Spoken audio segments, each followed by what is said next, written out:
What's up, everybody? Welcome on in. I am Andrew Cooper. This is Iggy Gilbert, and this is the Monday show of Alarm Fantasy Football.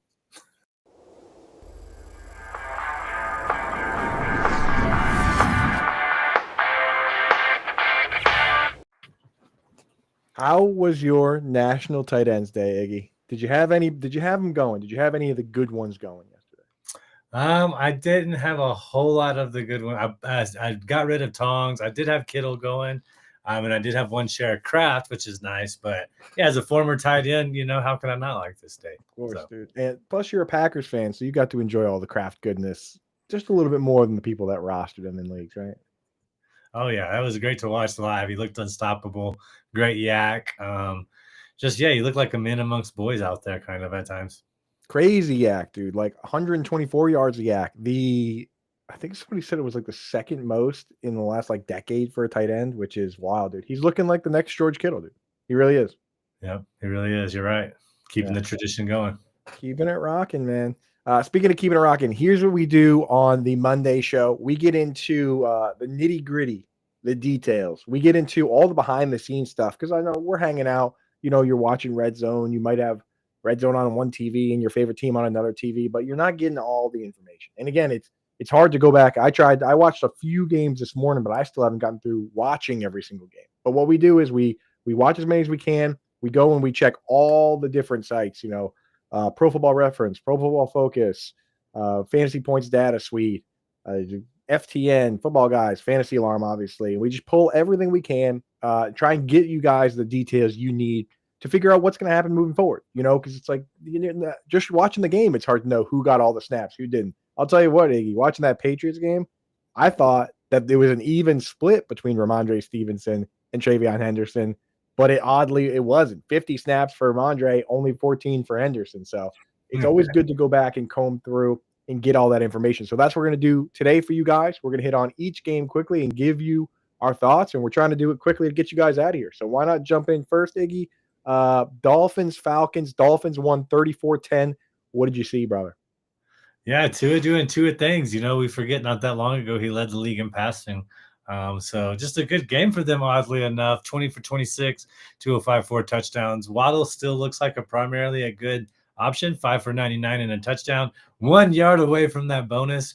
I know there's going to be a fantasy league out there where somebody lost by that bonus just because of all the bye weeks this week. The running back touches, looking at Achane, he had 23, Gordon 11, Wright 10. Blowout game, but Gordon was getting short yardage work and getting work, in the middle of the quarter, early in the first half. So it's something to monitor going forward. I don't know if they're just kind of saving Achane or if there's just like an obvious run. They're like, hey, Gordon, get in there. I'll have to look at more Dolphins games to get a better read on that. Achane's a guy that in full PPR, I always rank. He's always ranked for me 3, 4, 5. He's got to be somewhere in the top 5 because he runs so many routes. But you're right. They do sometimes use Ollie Gordon in that goal area. And he, in my standard rankings, he's always a little bit lower. That's just the way it goes with guys like that. So I'm seeing the same thing. Yeah, we can't really anoint McDonald right now after everything we've put him through. But they did make short work of this game. And honestly, a lot of the games this week, the data might be, take it with a grain of salt because it was a lot of blowout games, a lot of teams just trying to get through the game at the end of the, half in the fourth quarter, essentially. So just remember that with all the data this week. For the Falcons, a perfect example of how important communication is in football. Kirk Cousins comes in there. Terminology is different. He's not used to being on the same page. Probably doesn't have audibles that are just grilled into each other's mind. Like a good quarterback and wide receiver don't even have to communicate really. They just know what's going to happen because they've done it so many times. Mm-hmm. But when Cousins came in, it disrupted the whole flow. London was out. Ray McLeod's gone. So it just kind of the whole procedure for Cousins was kind of gone with anybody he could have had rhythm with. But either way, Algier outscored Bijan Robinson. That kind of is funny. And then Pitts led all Falcons in production. He out caught them. He had more yards than them. And, we've seen Kirk Cousins have really great relationships with tight ends. So I don't know if that's a one and done thing. That's something we're going to have to monitor going forward. But Penix is better than Cousins, at least from a fantasy football perspective for this offense. Okay. Bijan owners, we got the bad game out of the way. Let's hope there's more of a return to the median after this. Right. But you're going to have to keep an eye on Penix's health, I think, because he just makes this offense flow so much better because he was doing well without Drake London before having both of them gone was kind of like an indicator that something's not going to go well for Bijan. And then just real quick, I got to tell myself, Kaden Ellis, man, is my number one linebacker prediction preseason.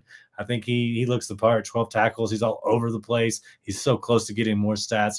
He's right there. So if the Falcons' production, if Kirk Cousins is going to keep playing, maybe take an eye on Kaden Ellis in a dynasty league. Go after the IDP side of the ball. Yeah, absolutely. And I'll tell you what, just one more defensive note on the Falcons. This moving forward to me is a bottom 5 matchup for tight ends. You do not want to start tight ends against these guys because they're bringing Jesse Bates up, and that rookie, that kid Xavier Watts, right, defensive rookie of the month in September. That dude's looking good too, number 31 out there. Not a good matchup for tight ends, so keep that in mind with the Falcons. We try not to start guys against these guys if we can avoid it. Also on the Kyle Pitts thing, I mean the underlying stats for Pitts have been really good this year. He actually is the second highest route participation in the league behind only Trey McBride, right? And this week he ran 32 of 32 routes. Like with whether London's out there, Mooney's out there, he's out there running the routes regardless. So this is a guy that oddly, for the first time ever, maybe offers a decent floor now versus before he was kind of high risk, high reward. This guy's had over 7.5 PPR points in every single game except one. In that game, he had 4.8. Like you could do worse than Kyle Pitts. I got a lot of leagues where he's already had his bye, and I'm just planning on starting him the rest of the way. So for me, he's kind of a buy low candidate right now, just based on his floor. Like you can get him fairly cheap, and especially in Dynasty where people are giving up on him. He's still only, I think he just turned 25 or he's 24 years old. So keep that in mind. Next game here, Bears at Ravens. Ravens 130-16. Tyler Huntley. Well, I'll start with the Bears side. DeAndre Swift is dealing with a bit of a groin. That saw him split snaps with Kyle Monangai. They're still giving Swift the more important snaps, like the more high leverage snaps. And so he's getting more touches, but they're putting Monangai out there to kind of measure, to kind of balance him. And I mean, we're talking 31 snaps for Swift, 29 for Monangai. So Monangai is a guy that I'm adding on whether with or without Swift on my team, just because he's getting touches, and there's only so many guys that are getting that kind of snaps. Dunze led this team in routes run with 40, like he always has, and in targets. He saw 37 routes for DJ Moore, 32 for Colson Loveland. So Loveland with no Cole Kmet, he didn't quite become an every single snap player, but he basically played most of the pass snaps, and then they used Durham Smythe a little bit for some of the obvious run ones. So with Kmet out, he gets a boost. Olamide Zacchaeus played a bunch, and he's just deep league spot start, but he still ran 27 routes out of 40. It's not too bad. And then Luther Burden left with a concussion. So if you're wondering what happened with him, he's going to be in the protocol, and that's why he hardly played compared to most weeks. He plays at least a little bit. Anything to hit on the Bears side before we hit the next one? Yeah, it's weird. They could move the ball. They had a lot of trouble once they got like past the 30 against the Ravens. I don't know the particular reason toward that, but I noticed it. Yeah. I mean, the Ravens defense, you called it. You were like, look, they were missing their quarterback. With Roquan back, they looked a little bit better. They looked a little more cohesive, So, things to keep in mind there. Once they get Lamar back and they have Roquan Smith back, this is going to be a different team. This is going to be a different team. When they were in line early in the week, when we thought Lamar was going to play, this team was a 1-5 team going up against a 4-2 team, and Vegas had them as a 7-point favorite. That's how important guys like Lamar Jackson and Roquan Smith are. And once Lamar was ruled out, where'd the spread go? He was like down to 2.5 before 2.5, and they were still plus odds to right. The Bears were still plus odds to win the game.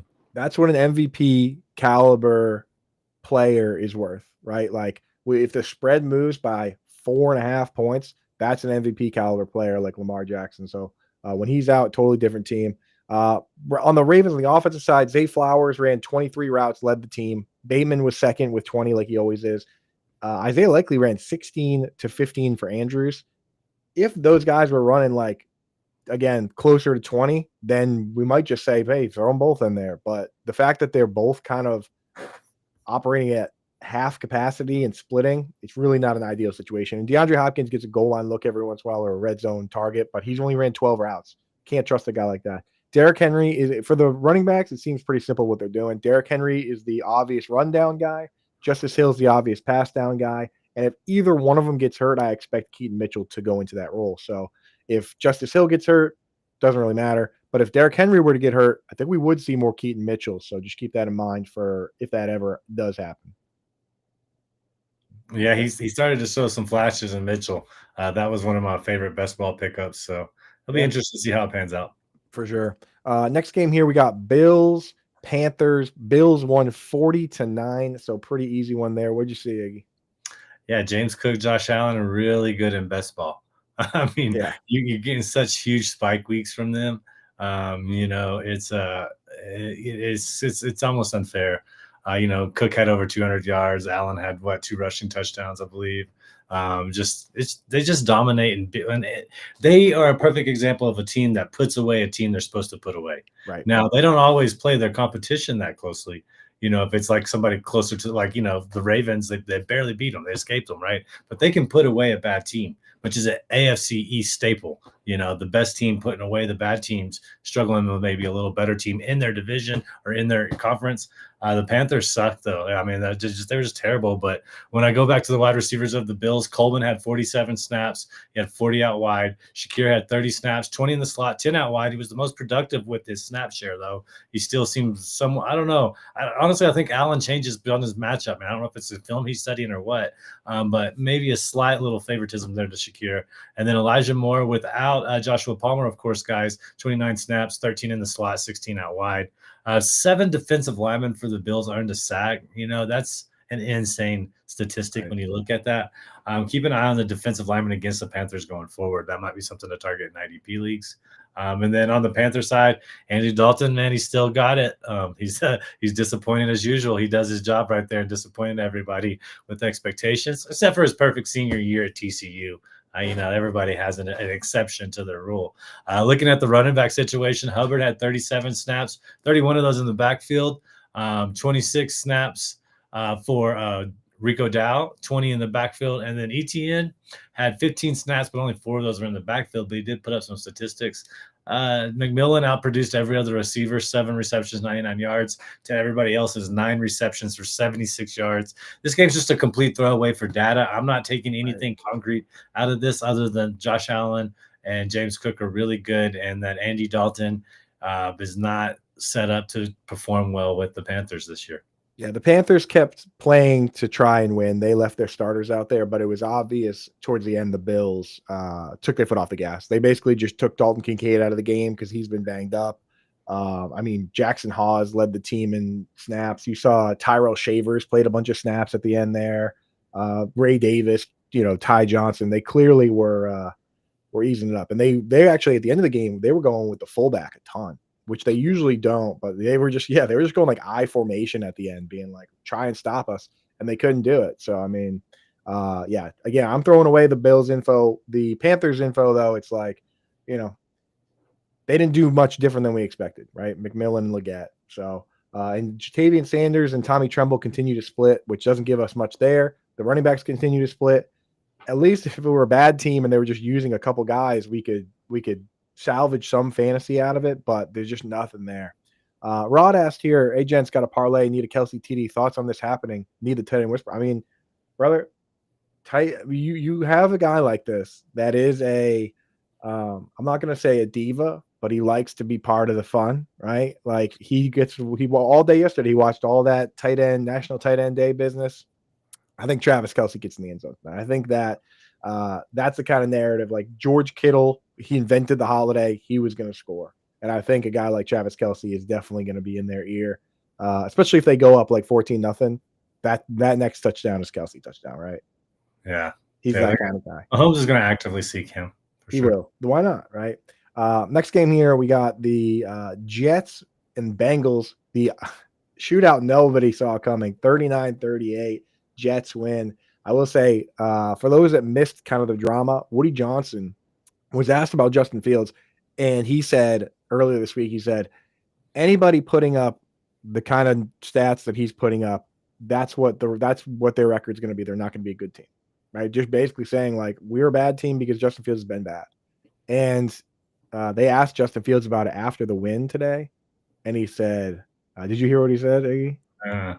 He said, I know he's the owner of the team, but to us, that's just noise. He's basically saying like, hey, we're down here doing our thing. We're down here doing our job. And like, he's up there in the box doing whatever he's doing. Like, Yeah, he could say whatever he wants, but that's just noise to us. That's not coming from a coach. So there you go. He basically called Woody Johnson a fan. You know what I mean? So that is that's interesting, man. Fields won the game though. So what can you say? So with Garrett Wilson and Josh Reynolds out, here's how it broke down. Alan Lazard was the split end, the big body on the outside. Opposite him was Tyler Johnson playing flanker. Tyler Johnson also moved into the slot for some 3 wide receiver sets. So basically what they did was those 2 guys played a full snap share.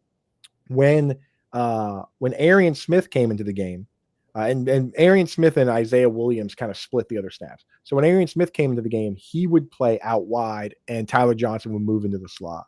And when Isaiah Williams would come into the game, Isaiah Williams would play slot. He pretty much exclusively played slot. And then 4 wide receiver sets, it was Isaiah Williams and Tyler Johnson in the slot. So the guys for as long as Josh Reynolds and Garrett Wilson are out, the guys that are your spot starts are Alan Lazard and Tyler Johnson. That's how that's going to go, just based on the usage this week, unless that changes.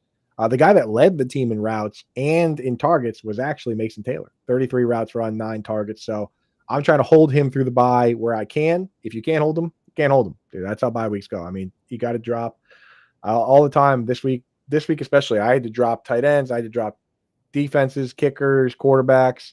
I had to drop a bunch of wide receivers that weren't doing anything. Like, that's just the way it goes. So try and hold him if you can through the bye. If you can't hold him, it's not the end of the world. But he did get good usage, especially with those guys out. Breece Hall and Isaiah Davis continue to split. They just like having they like a split backfield. That's what they want. So, and again, when their coaches, a lot of them come over from the Lions, that's what you're going to see, because that's what the Lions do, So Breece Hall got most of the run work. Isaiah Davis took a bunch of the pass work. Very annoying considering Breece Hall is a better pass back, but that's what they're going to do. So hopefully Breece Hall gets traded. Anything on the Jets side before I hit the Bengals? No, I'm handcuff him. If Davis isn't known, go get him. Like, I've had to eat up a couple weeks with him, including on the Kings Classic League, I won't say a high risk league, but a highly touted league, and I've still been holding on to Davis. I think you got to go handcuff him if you're a Breece Hall owner. And if you're not, go get him. Go get him. That's my opinion. Those are high risk leagues because that's about as deep a leagues as you get. Like, it's yours is crazy, obviously, but because with the IDP stuff. But I mean, how many rounds is your draft? Like 30 something? Yeah, 32. That's what I'm saying. But even my Kings Classic is 14 teams and it's like 16 rounds, 17 rounds, might even been 18. Like guys I started. Speaking of which, I started Samaje Perine this week in mine. I had to. I had a bunch of guys that were on bye, insane number of guys on bye, and he scored a touchdown. He got tackled at the 1 and then scored later. So I mean, he could have had an even bigger day. Basically, what they're doing with Perine is he gets the obvious pass work. Just like 2-minute drill and obvious like 3rd and longs. And then he actually got like about a quarter of the early down work as well. So they just mixed him in a little bit more. It's still Chase Brown is the guy, but Perine is kind of like in the deep dart throw territory where we live in those crazy leagues. Scott Fishbowl, something like that. Yeah.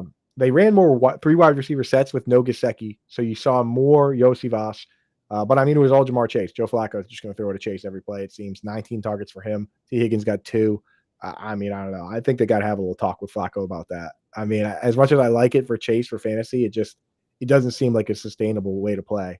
The tight end rotation was not good. So you can kind of ignore Noah Fant unless it's a really deep league. Fant only ran 15 of 36 routes. Drew Sample led in snaps, but he's a blocking tight end. And then Tanner Hudson only played 11 snaps, but 10 of them were pass plays. So if Tanner Hudson is on the field, they're passing, right? So that's about it with the Bengals, unless you got something else there. No, yeah, boring team for fantasy until I mean, Chase is fine, but like, I don't know, hard to trust any of those other guys with. I don't know. Flacco's brought relevance back, fantasy football relevance back to that team. Thank goodness, yeah, but mostly just for Chase, Well, Higgins got a touchdown this week, so I don't know. 2 yeah, that's true. He got a touchdown, but 2 targets, dude. That's you got to give. You can't give Chase 19 and Higgins 2. Higgins is going to cry about that. Luckily, he got the touchdown. What'd you see in the 49ers-Texans game? Well, you want to talk about crying from lack of production. CMC owners come here and let it all out if you need to. Yeah, it was definitely his worst game of the season. That's going to happen when you don't play 19 minutes of offense. So, I mean, that's for those that don't realize it, it's almost always right around 30-30. Like, your split's going to be maybe 34-26 or something like that. They played less than 19 minutes of offense, the 49ers. I think what people don't realize is this was a personal game for DeMeco Ryans. I'm not sure how many times he's played Kyle Shanahan since becoming the Texans coach. But like part of that system, they get Sala back. And like D'Amico's just saying, that was my defense. Like I'm the guy Mhm. that built that defense. Okay. And it was clearly shown. I said Houston was my number one defense before the season, predominantly because they played in the AFC South. I didn't see the Colts playing this well, honestly, but it's the same philosophy. They're going to control the clock and they're going to play good defense. Due to that, I don't really have much on the 49ers. Don't panic if you're a CMC owner. He only had 11 touches.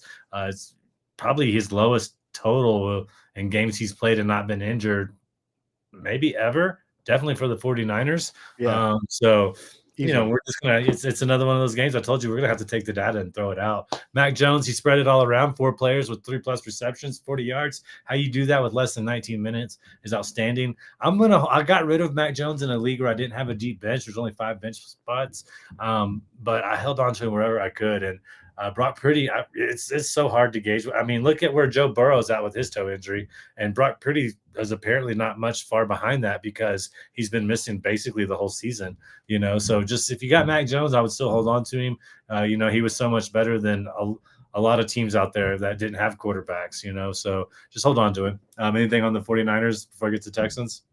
No, I mean, Kittle's going to be fine. These are very tough tight end matchups for Kittle, both back to back with the Falcons and the Texans. So Kittle's a buy low for me. I was hoping he would not score so I could actually buy him even cheaper with the bad matchup, but he did manage to get in there. So, yeah. Yeah, trade deadlines. If you're making we're getting pretty close to a lot of leagues' Right. trade deadlines if they set them early. So usually week 10, week 11 is the latest I see in most leagues. So if you want somebody like that, you can maybe find a CMC panicker and do something like that. It's like I said, D'Amico's philosophy controlled this game. If you can go get the Texans defense, go get it. I mean, they got a couple of rough matches coming up, but their style of playing is going to be conducive to fantasy football points. The running back percentages, Chubb had 35 snaps. All of them were in the backfield. He had 19 touches for 69 yards. So I traded Chubb for ETN in a league. I got so much flack for that because, I got ETN out of the deal. But look what Chubb did. Guess how many points ETN had this week?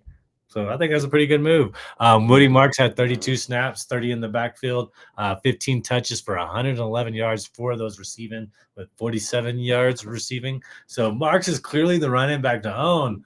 But they're going to use both of their running backs without Stroud having to do so much. But he did complete 30 passes in this game, 4 receivers with over 4 receptions, and that was without Collins. Once Collins comes back, I don't know if that helps Schultz more and he has a better game, but Collins will definitely be featured more. So Noel and Hutchinson, maybe great spot starts. Maybe see if you can trade them off for something while they got some pinnacle value. Yeah, I think Woody Marks ends up being a little bit better because he does well. He's utilized regardless of game script, whereas Nick Chubb is more of a positive game script guy, like we saw here. Like he did well with the positive game script, but they lean on Woody and a Goombawale if he goes negative. So I'm with you on that. It's still Woody over Chubb, but that doesn't mean Chubb isn't a guy you can use, especially in good matchups, right? Yeah, or Armageddon week's coming up. I mean, bye week's coming up. For real. There's a lot. I mean, you can never have too many guys that actually play because there's a lot of guys that don't. I had to drop a lot of these guys recently.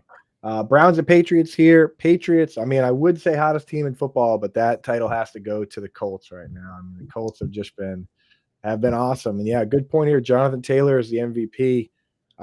Statistically speaking, he is. You know what I mean? It's just the QB has obviously upgraded the team, but Taylor's been so good right now. They like to give it to quarterbacks though, so they're still gonna. We still have to see what happens. They're gonna try and give it to Josh Allen or Mahomes or dark horses like Baker or Drake May if the Patriots continue to win. But Taylor, if he keeps his pace up, man, they should just give it to him, dude, because he's been absolutely awesome.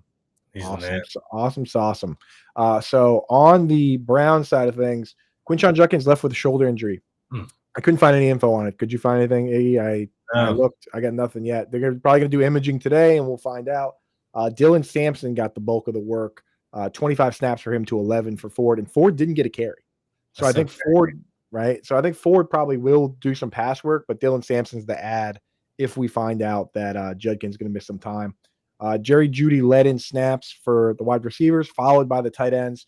Isaiah Bond is a guy that we were kind of spot starting in some spots, but he 4 targets this week, didn't catch any of them, right? Which he's been doing that a ton. Weeks with 7 targets where he catches 2. But this week, they actually reduced his role, and he rotated with Gage Larvadane and Jamari Thrash, and they all three of them kind of just rotated. No one played a full snap share. So the way I look at it is this: is Jerry Jeudy.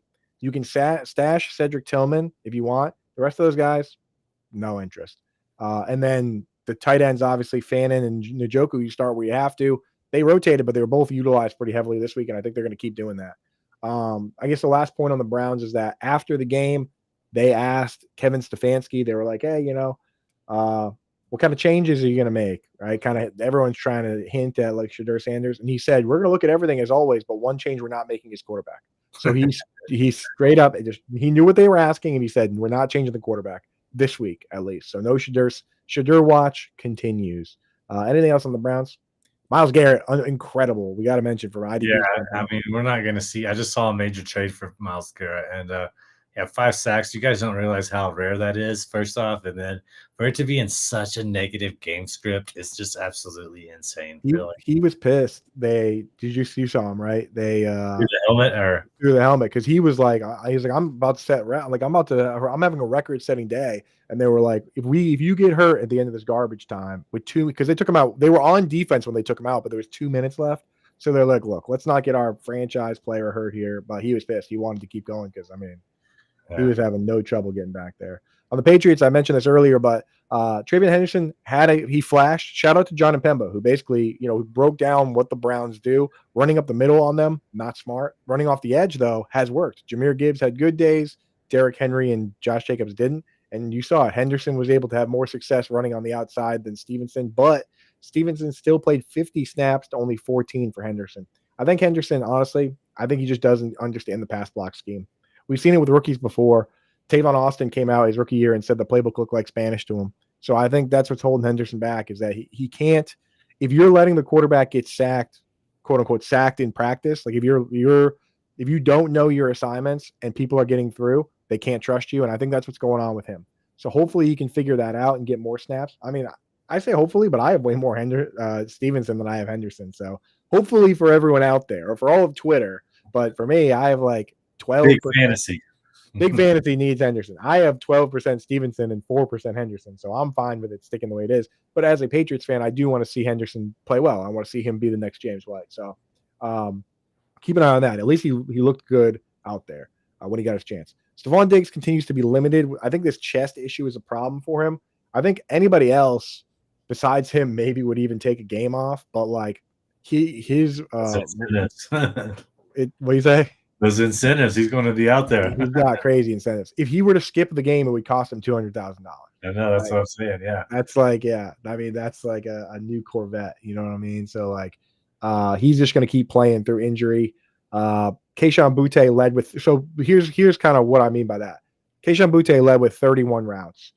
Hunter Henry ran 25. Matt Collins ran 24, and then there was Diggs at 22. And then after that, it was 10 for Austin Hooper.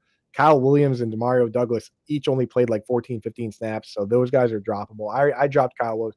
I mean, maybe he could get ramped up as the season goes on, but he's just like, he's not playing right now. So right now it is Diggs and Henry still, but hard to really put them at the top of a pedestal. And Boutte is the spot start if you need just a random upside dart throw. Feel any differently about it? And Drake May, to me, is must start every week because he looks great. Yeah, I don't really have anything else to add to that. I own Stevenson and Henderson in my dynasty league, so it's just starting Stevenson for now. It's just he's playing more, he's playing better. Yep.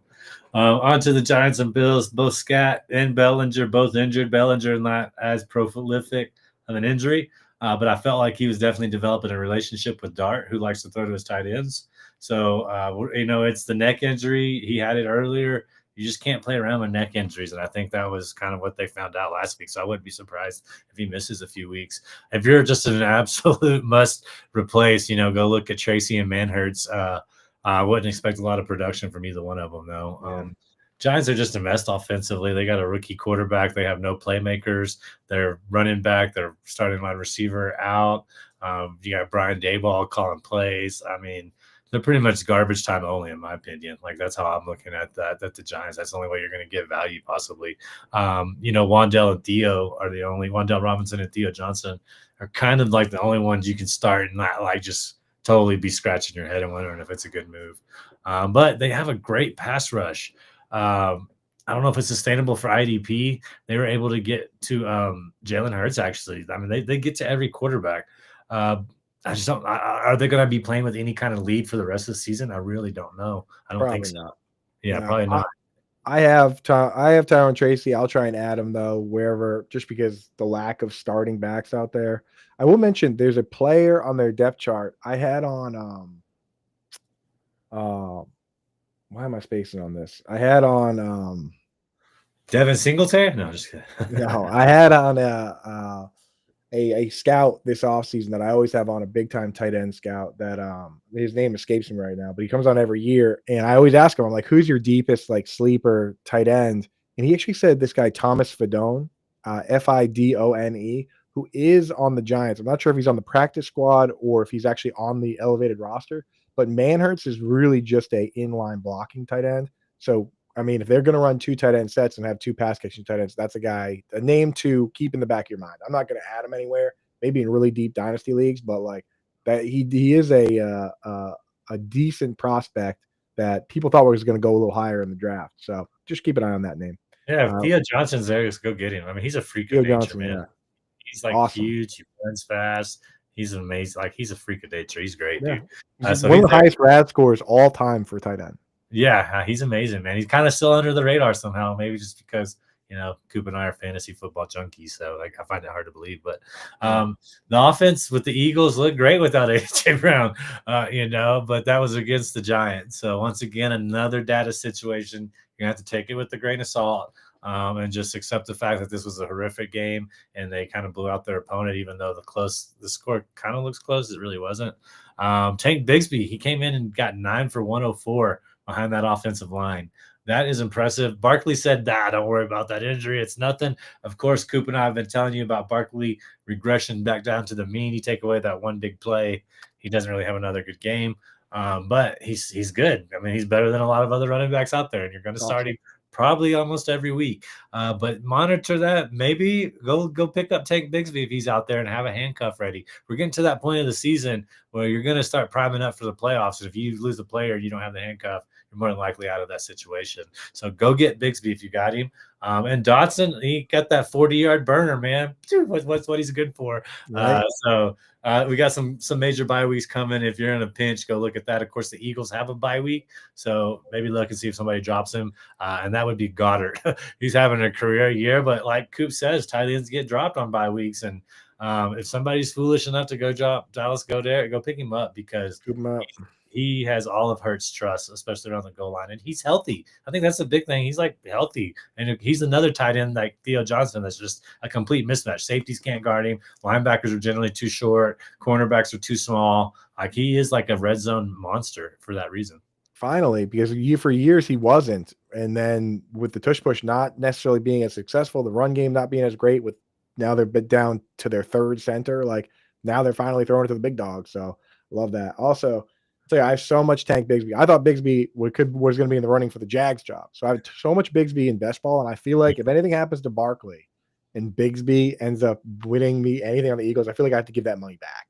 You know what I mean? Like, it's just fantasy's crazy like that. But yeah, he's definitely was cracking best ball lineups for me this week when we put up 10 points, So yeah, me too. Yeah. So what are you gonna do?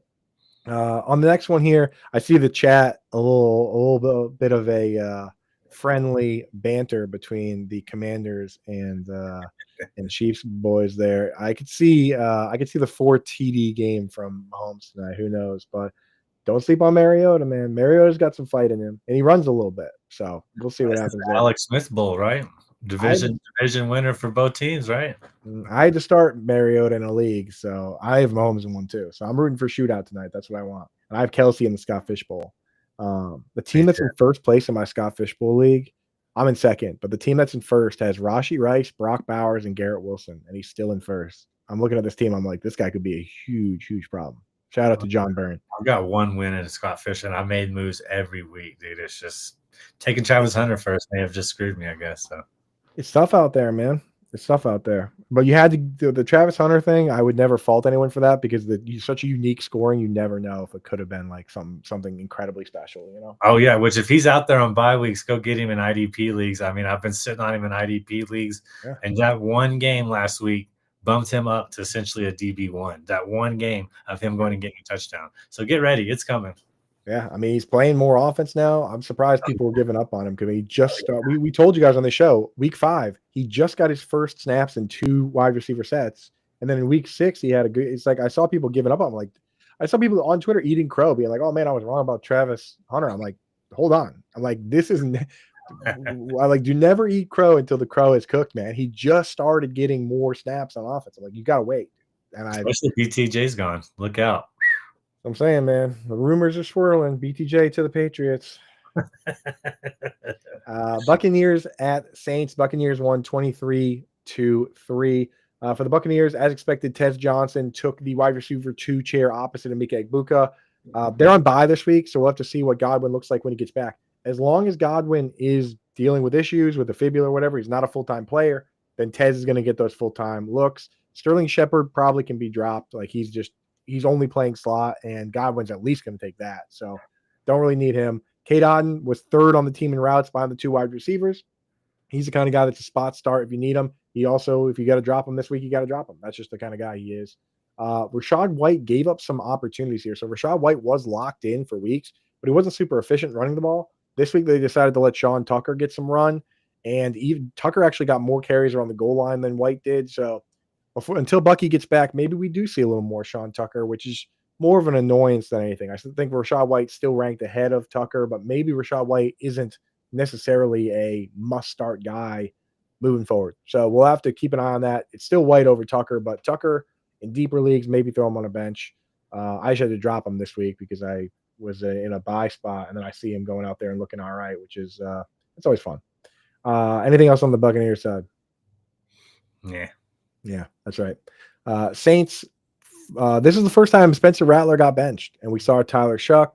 That could shake things up in terms of who he likes to throw to, his efficiency, whatever. If they do that again, we'll have to hear and see who's going to start this week. In your super flex leagues, you got to add Tyler Shuck because those are the rules, right? It's like everybody you just got to add them because guys are if they're starting, you got to add them. End of story. So he has to be added now, even if he doesn't start, because the door has been creaked open.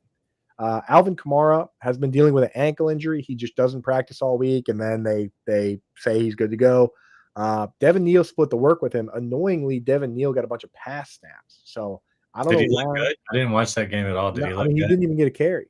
He didn't get any carries. He got a couple targets, though. He got 3 targets, and Kamara only got 2. I'm like, using these guys backwards. You know what I mean? It's like kind of tapped on this game altogether, huh? Yeah, I think they basically I think what they did is and teams will do this, is when you get a rookie, you might just focus on one part of the role when you're teaching him the playbook. Like they go in and say, okay, let's make sure that, like they do with tight ends. They say, let's make sure that if the starter gets hurt, you at least know how to run the routes, or you at least know how to block, right? And then that way we can get you on the field that way, and then you'll learn the rest as you go.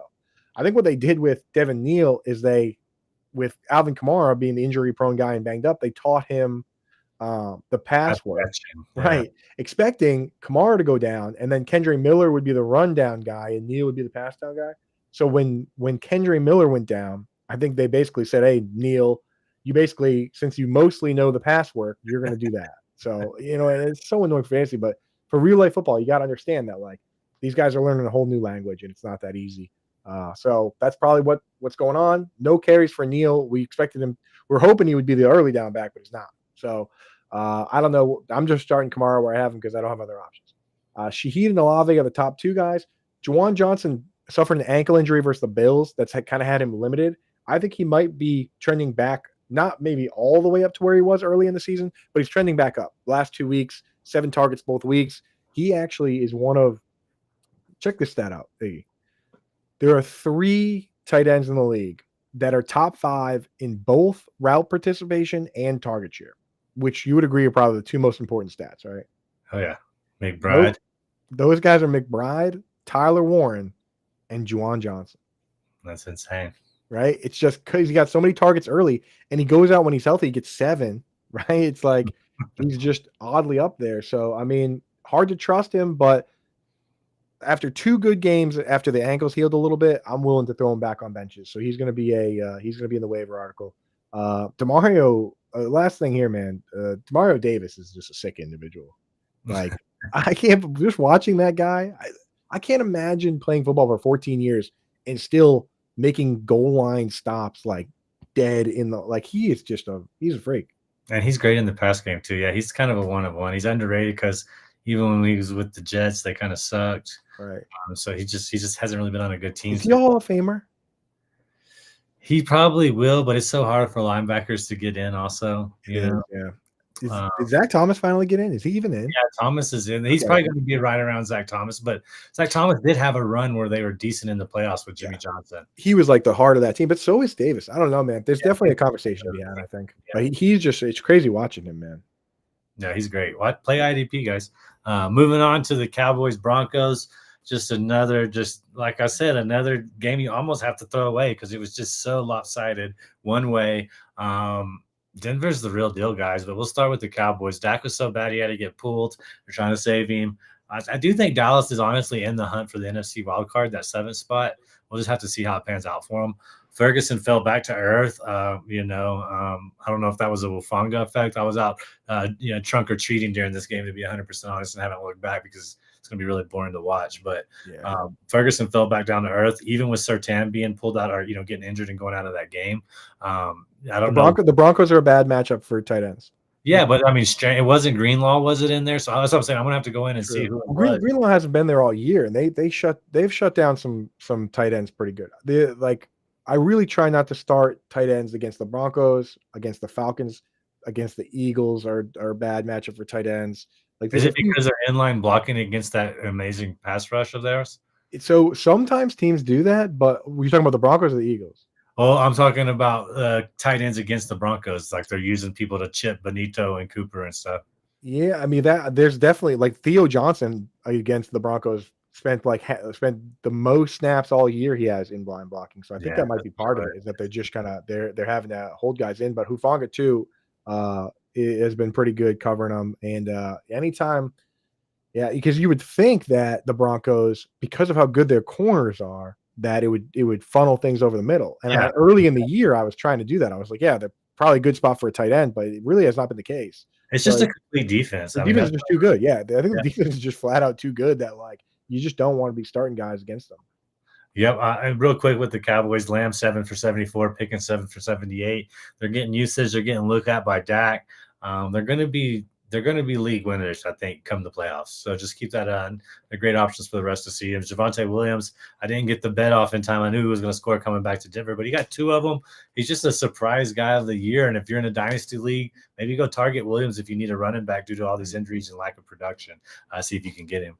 Switching over to the Broncos real quick. Dobbins, another 100-yard game for Sean Payton. You don't see that too much in Denver. So something's clicking there at that offensive line too that has been touted up so greatly. I think that all the playmakers are starting to kind of catch up with that offensive line because Harvey had 3 total touchdowns. I know a lot of the dynasty crowd loves that. Harvey finally coming on and didn't get a lot of yards, but trusted around the goal line. It. Yeah. I needed it. I had to start him in multiple leagues. I needed that. Dude. Because Nick's also 247, 4 touchdowns. Just, if you were, that's what Howard said all the time at the beginning of this year. You're not drafting a team to win week 1, week 2, week 3. You're drafting a team to win a championship. And that's why Bo Nix is kind of the perfect example of that. I rarely go into any league with just one quarterback. I had to bench him, but I never gave up on him. Now he's been inserted back into the lineup, and he's basically unstoppable, man. He didn't even have to run this game. A lot of times he gets production from his rushing yards. He didn't even have to run this game. So just an overall great game from the backfield and as a whole. Franklin, Sutton, Bryan, and Ingram all have value. They all caught passes. Is it going to be sustainable? Keep in mind this was Dallas. There's probably going to be certain matchups that you're going to have to be more aware of. But Franklin's doing it with touchdowns. Bryan's getting more and more involved with his snap usage. Sutton he's either double teamed or especially around the goal line to his size, like they're doing something to shade him away. But he's getting great production just in regular yards and catches. And then last Mims man, if you got him in, I was between him and Luke McCaffrey and my flex in a couple of my leagues this year. And I was like, you know what? Mims is at least going to get some catches. He did. He got a couple catches. He got one rush for 13 yards, and he just gets all the bukus of return yards like Luke McCaffrey. So if you're looking for somebody, go check out Mims. I picked him up in 2 leagues this past week. If you're playing in return yard leagues, it's just like I said, Surtain, he's injured, and they're not. It's just like Judkins. They're not giving out any news on it. I'm fearing it might be worse than. I'm fearing it's going to be pretty bad. And he has an impact on fantasy football, both against the opponents and for Denver. So it's worth monitoring. Yeah, I mean, for sure, like Ingram's still getting a decent floor target. I will say with Harvey, he's not necessarily fully wheels up. I went back and watched. That's one of the ones I wanted to watch again. And like he still has to make the plays on his own, right? Because that one of the goal line TDs that he had there, or the one goal line TD he had, they gave Dobbins 3 carries in a row at the goal line, and then Dobbins he couldn't get in. He was dogged, and then they just tried Harvey for the last one. So like that probably would, you know what I mean? Like it's hard to give Harvey that credit when it probably would have been Dobbins. And I don't think Dobbins scoring that has them turn around and say, oh, well, next time we'll just give it to Harvey the first time. Like I don't think that's going to play like that. Right. And yeah, I appreciate the shout out, Andrew. Didn't start Taylor and Nix. Well, I'll tell you what. Sometimes I don't even listen to myself because I didn't have a lineup I had lineups with Taylor. I had lineups with Nix. I did not have lineups with both of them. And, you know, once again, I had a lot of we said all the names of the right players. I just didn't have the combination to hit it. Like my Jonathan Taylor lineups didn't have Dallas Goedert. Like it was like, just wasn't quite there. Quite there. But we're going to get so far. Dude, every time, man. Bender, like so many times Bender will like put out the playbook and then somebody will use it with like a tweak on his lineups and they'll take down a GPP and Bender won't win anything. It's like, but dude, that's what we're here for, to help. Like it means just as much to me when Kangas takes down a GPP as it does, or Millionaire Mike wins a boat, you know? So last 2 games here, I went through, Iggy. You know I love you. I gave you the Broncos. I gave you the Packers. I make sure you get your teams. I always take the Patriots. So I made sure it lined up nice for us. So you'll get to do the Packers after this. Let me get this one out of the way first. Titans at Colts. So with Tyler Lockett released, and he actually just signed with the Raiders.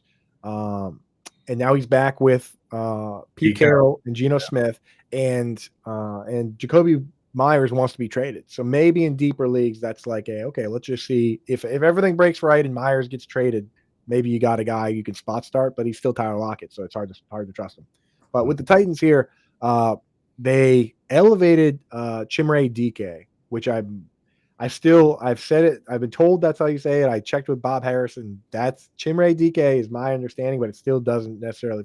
This is the team with the most difficult to pronounce names, right? It's like Elik Ayamanar, Chimere DK, Chigoziem Okonkwo. It's it's like they're not making it easy for us. Like, where's Tyler Boyd?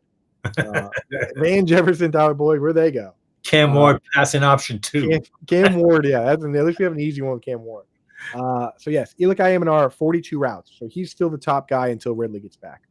Chimere DK actually not only ran the second or tied for the second most routes, but he played in the 2 wide receiver sets over Van Jefferson, which has us liking him over Jefferson. Anyway, Jefferson's just a guy.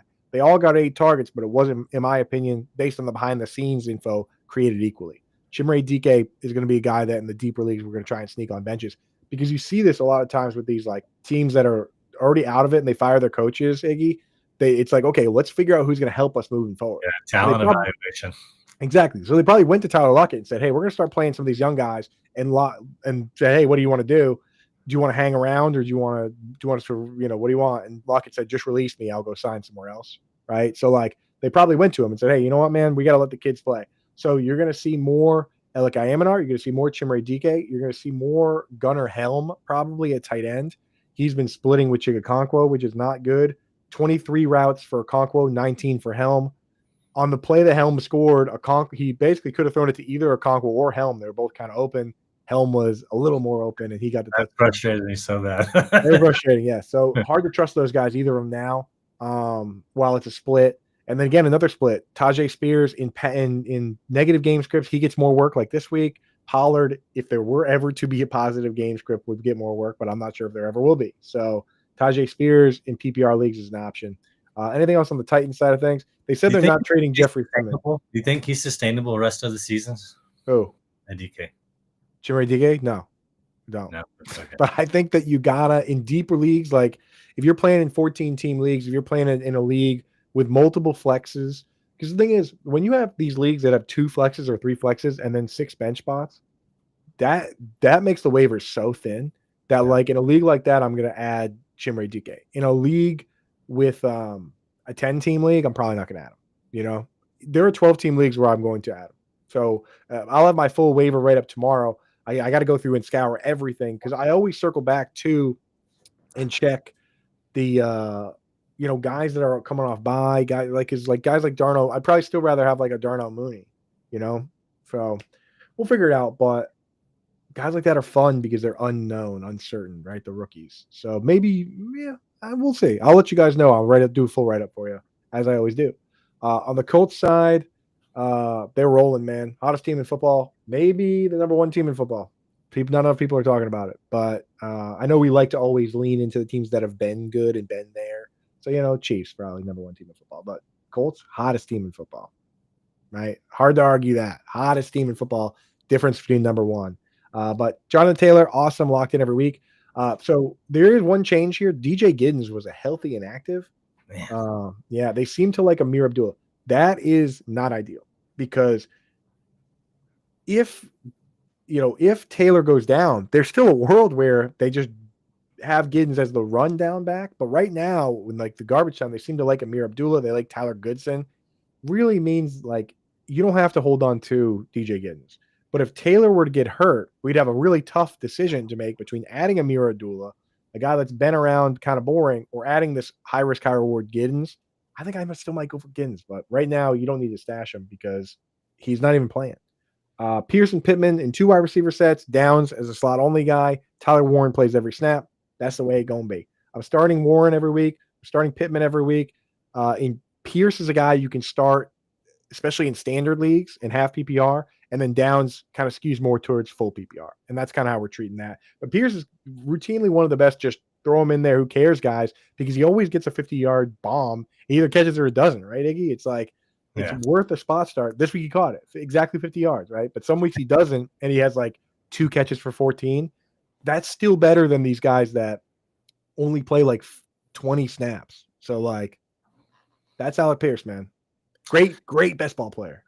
Yeah, dude. I've been on a Giddens train as a handcuff anywhere I have JT, and I'm in a survivor league, so people get eliminated each week, and their players have been sitting there. And this past week we had an auction, and I went and picked up Giddens again, and then he doesn't even get special team reps. So it is something worth monitoring. Right. It's a shame because it's like a real pure true handcuff makes you sleep better at night, doesn't it?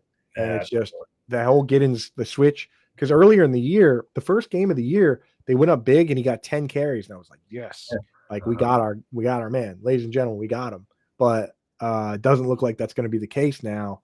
But then the moment you drop him and something happens, I'm sure they'll do what every team seems to do, which is add the guy from their practice squad or the healthy and active, and he becomes the main guy, like Michael Carter or Bam Knight or whatever. Kamani Vidal, actually. Kamani Vidal comes off, out of nowhere. Yeah. So I'm sure it'll be like that, but we just got to let you know that like healthy and active, not even active. It's like the opposite that, the Titans are reevaluating for next year. And then the Colts are like, who can help us in a crunch situation in the playoffs? Who's going to be more likely to do that? So that's the way it goes, man. It's what really scares me about teams like the Browns, because like the Browns, they're going to open up that QB clown car, and we're going to see Shadur Sanders. We'll probably see Bailey Zappi again. Like, and you never know. Like, it could just be we saw it last year. One game, Jameis Winston came in and threw like 5 targets to David Njoku in a game, and he didn't catch any of them. And then they brought in Dorian Thompson Robinson in a playoff game for fantasy football, and the team threw for like 90 yards. So like, you got to do Shadur Sanders' first game this year could come in week 15, and you got to decide if you're going to trust your Browns in a playoff matchup for the first game for this guy, man. Like, I hate teams like that.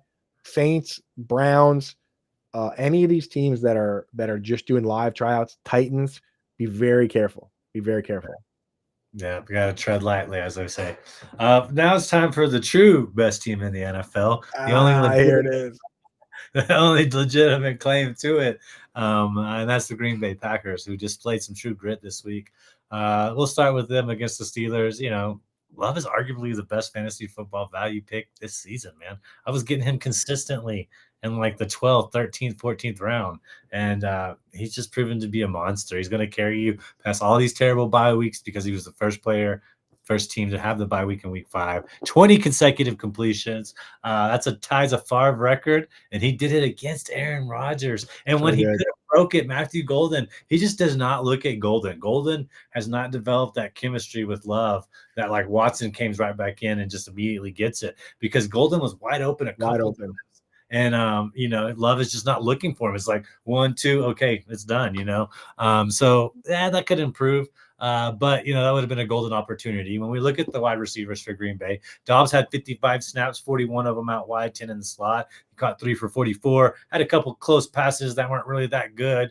Could have boasted those numbers. That's kind of how it goes with Dobbs. If he starts to panic, he's going to look at Dobbs most of the time. To him being Love.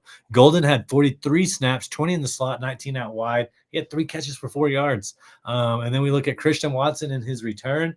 36 snaps, 23 out wide, 11 in the slot, 2 in line, actually. And you could see he crushed somebody so that they could run that ball in when he was on the line. That was good. Crazy that they would do that with him in his first game back, but it worked. No fear, man. I mean, but he is a big guy, you know, to their credit. Yeah. Because most of the Packers wide receivers aren't that big, honestly. 4 for 85 for Watson as well. So not bad. Emmanuel Wilson, man. I've been kind of talking about him lately. He's the backup running back, true like undrafted player, practice squad guy. He's worked his way up. He's been in the Matt LaFleur system now for 3.5 years. So he's going to know it. And he had 27 snaps, 14 touches, 87 yards, while Jacobs had 35 snaps for 16 touches and only 45 yards. Wilson just looked amazing, man. And he's worth the stash in leagues, because what they do is they pound with Jacobs, they pound with him up the middle, up the gut, off the right tackle, off left tackle, up the gut. And then Wilson comes in and just like a different total gear, and he's able to just kind of lightning bolt out there for 6 or 7 yards before they're ready to tackle him. So that's going to be a trend. They're definitely going to try to save Jacobs for the playoffs this year, I think, and just try to do what they did with Barkley, do to him what the Eagles did with Barkley last year. So I think Wilson is going to be a legitimate add, particularly for teams going down with running backs and on bye week. So keep an eye on there.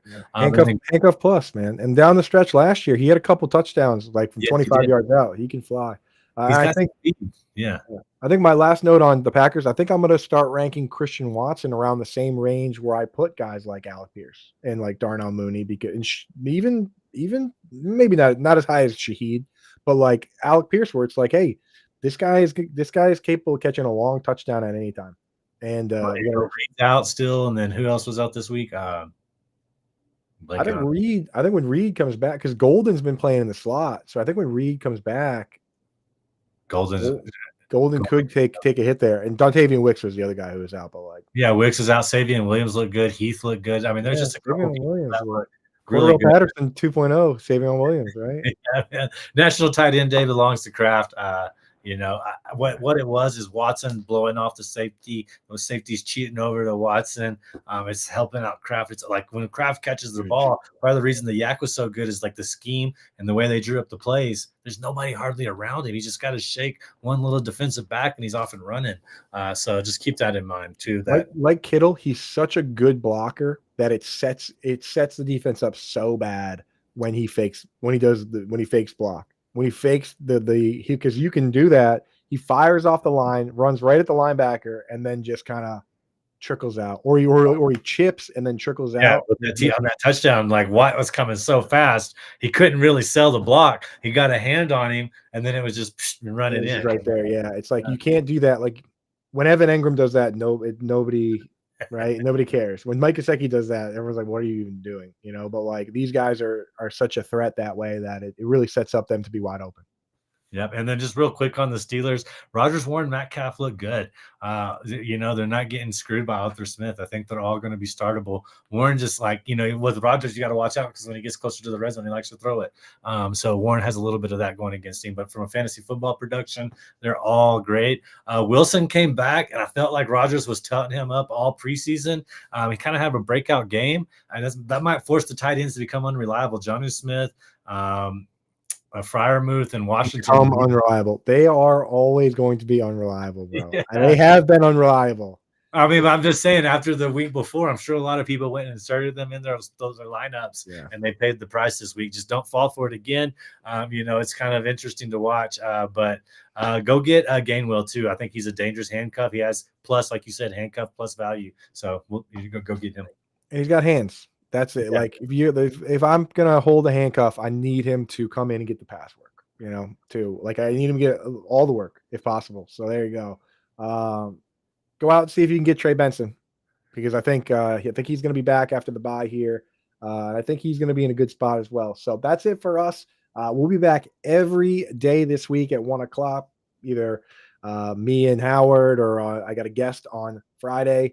And you'll see Iggy and John on here as well, 6 to 7 on Thursdays, getting all your start sits, everything done. Waivers will be up and running first thing tomorrow morning for you guys once we get the data in from tonight's game, and we'll be good to go. So from me, from Iggy, from the Fantasy Alarm family, we are out of here. Adios, turd nuggets.